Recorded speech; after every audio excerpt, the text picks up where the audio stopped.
নমস্কাৰ বন্ধুসকল, মই অভি স্বাগতম জনাইছোঁ মোৰ ইউটিউব চেনেল লাৰ্ণ উইথ অভিলৈ। আজি আমি আলোচনা কৰিম কেইটামান পৰীক্ষাত আহি থকা বিশেষ গুৰুত্বপূৰ্ণ দিৱসৰ বিষয়ে, যিকেইটাত বাৰে বাৰে পৰীক্ষাত আহি আছে। SI পৰীক্ষাত হওক, DHS হওক, DMEত হওক, বাৰে বাৰে ৰিপিট কৰি আছে বা পুনৰাবৃত্তি কৰি আছে। 10টাতকৈ অধিক প্ৰশ্ন আছে, যিকেইটা প্ৰতিটো পৰীক্ষাতে মানে আমাৰ দৰকাৰী। যদি আপোনালোকে মোৰ চেনেলটো ছাবস্ক্ৰাইব কৰা নাই, ছাবস্ক্ৰাইব কৰি ল'ব আৰু কাষতে থকা বেল আইকনটো বজাই ল'ব, যাতে মই দিয়া সকলো ভিডিঅ' ন'টিফিকেশ্যন আপোনালোকে পায়। আজিৰ ভিডিঅ'ত প্ৰথম নম্বৰত আছে গণতন্ত্ৰ দিৱস কোন তাৰিখে পালন কৰা হয়। এইটো আমি প্ৰায় সকলোৱে জানো চাগে। প্ৰথম কটো দিয়া আছে 15 আগষ্ট, খটো দিয়া আছে 20 জুন, গটো দিয়া আছে 26 জানুৱাৰী আৰু ঘটো দিয়া আছে 20 অক্টোবৰ। গণতন্ত্ৰ দিৱস কোন তাৰিখে পালন কৰা হয় বুলি ক'লে আমি কি ক'ব লাগিব? 26 জানুৱাৰী। 15 আগষ্টটো কৈ নিদিব, 15 আগষ্টত স্বাধীনতা দিৱসে আছিলে। 2 নম্বৰ প্ৰশ্নত আছে শ্বহীদ দিৱস বা মহাত্মা গান্ধীৰ মৃত্যু দিৱস কোন তাৰিখে পালন কৰা হয়। কটো দিয়া আছে 14 নৱেম্বৰ, খটো দিয়া আছে 2 অক্টোবৰ, গটো দিয়া আছে 22 ফেব্ৰুৱাৰী আৰু ঘটো দিয়া আছে 30 জানুৱাৰী। তাহলে শ্বহীদ দিৱস বা মহাত্মা গান্ধীৰ মৃত্যু দিৱস কোন তাৰিখে পালন কৰা হয় বুলি ক'লে আমি ক'ব লাগিব 30 জানুৱাৰী। আপোনালোকে এটা কথা মন কৰিব, মই এনেকৈ দিয়া প্ৰশ্ন কেলৈ দিছোঁ 4টা অপশ্যন, কাৰণ পৰীক্ষাত এনেধৰণে আহে। এতিয়া 3 নম্বৰত আছে স্বাধীনতা দিৱস কোন তাৰিখে পালন কৰা হয়। স্বাধীনতা দিৱস কোন তাৰিখে পালন কৰা হয় বুলি ক'লে আমি অপশ্যন নোচোৱাকৈ ক'ব পাৰিম যে 15 আগষ্ট। সকলোৱে জানো 1947 চনৰ 15 আগষ্ট তাৰিখে স্বাধীনতা লাভ কৰিছিলে আমাৰ ভাৰতবৰ্ষত।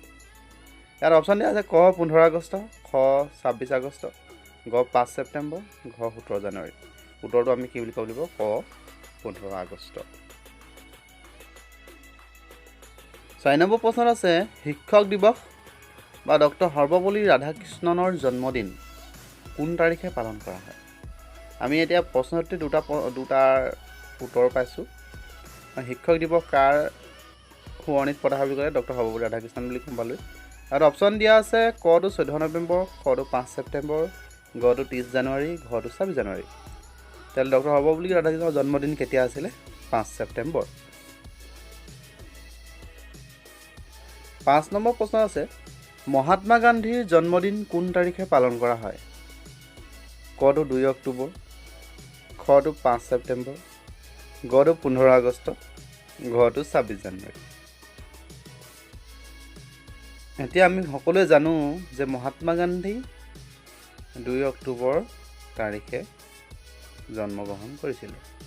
আনচাৰটো কি হ'ব? 2 অক্টোবৰ। এতিয়া 6 নম্বৰত আছে মাতৃ দিৱস বা কস্তুৰবা গান্ধীৰ মৃত্যু দিৱস কোন তাৰিখে পালন কৰা হয়। কটো 20 অক্টোবৰ, খটো 22 ফেব্ৰুৱাৰী, গটো 17 জানুৱাৰী, ঘটো 21 ডিচেম্বৰ। আনচাৰটো বা উত্তৰটো হ'ব খ 22 ফেব্ৰুৱাৰী। ইয়াত আমি এইটো মন কৰিব লাগিব যে মাতৃ দিৱস কাৰ সোঁৱৰণিত পতা হয়? কস্তুৰবা গান্ধীৰ মৃত্যুৰ সোঁৱৰণিত পতা হয়।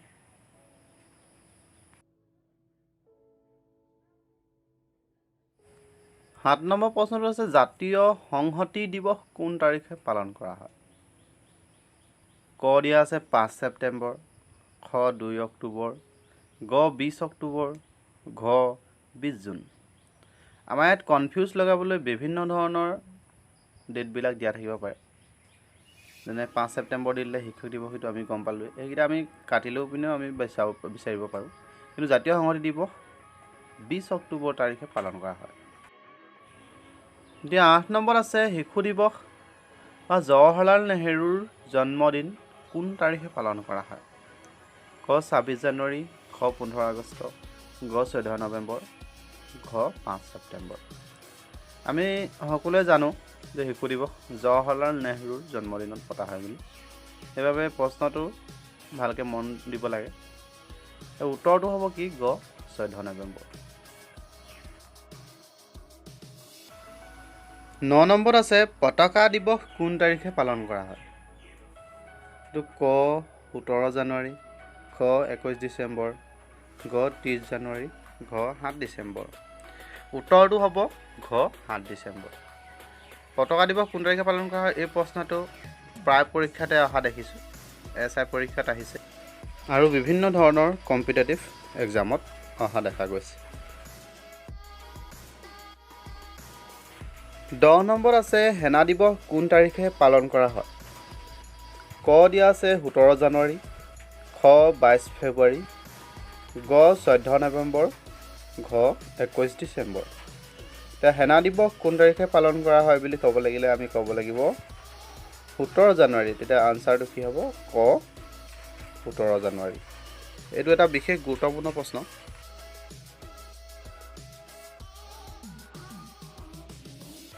আজিৰ ভিডিঅ'ত অন্তিম প্ৰশ্নটি হৈছে 11 নম্বৰ প্ৰশ্নটো হৈছে নৌ দিৱস কোন তাৰিখে পালন কৰা হয়? ক দিয়া আছে 26 জানুৱাৰী, খ দিয়া আছে 15 আগষ্ট, গ দিয়া আছে 21 ডিচেম্বৰ, ঘটো দিয়া আছে 17 জানুৱাৰী। নৌ দিৱস কোন তাৰিখে পালন কৰা হয় বুলি ক'লে ক'ব লাগিব গ 21 ডিচেম্বৰ। যদি আপোনালোকে ভিডিঅ'টো ভাল পালে তেতিয়াহ'লে like, comment, share and subscribe কৰিবলৈ নাপাহৰিব।